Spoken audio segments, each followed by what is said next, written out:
I was born youngest of 8 in Mir, across the narrow sea.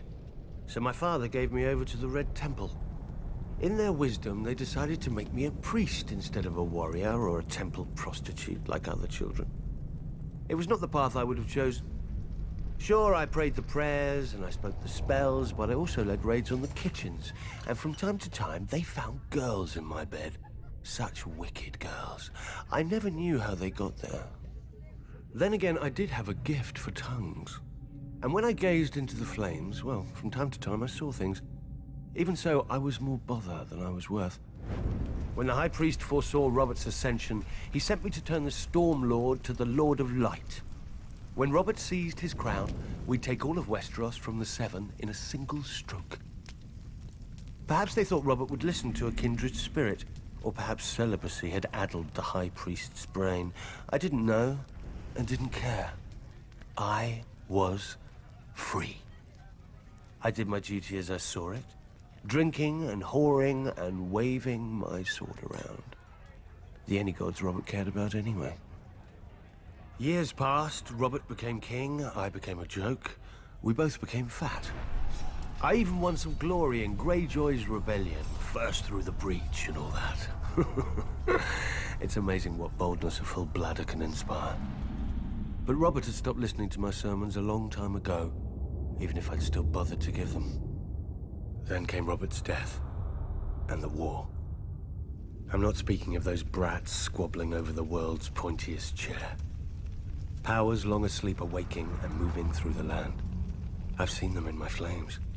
Shit, I've seen them with my own 2 eyes. The Lord of Light is real. And if he's real, then all of it is real. Man once again faces the war for the dawn, which has been waged since time began. On one side is the Lord of Light, the heart of fire, the god of flame and shadow. Against him stands the great other, whose name may not be spoken. The Lord of Darkness, the soul of ice, the god of night and terror. According to prophecy, our champion will be reborn, to wake dragons from stone and reforge the great sword Lightbringer that defeated the darkness those thousands of years ago. If the old tales are true, a terrible weapon forged with the lifeblood of a loving wife's heart. Part of me thinks man was well rid of it. But great power requires great sacrifice. That much, at least, the Lord of Light is clear on. I sound like a dried-out old woman, I know. But as our former hand liked to say, winter is coming. When the cold winds rise, all men, no matter their faith or lack of it, huddle beside my night fires.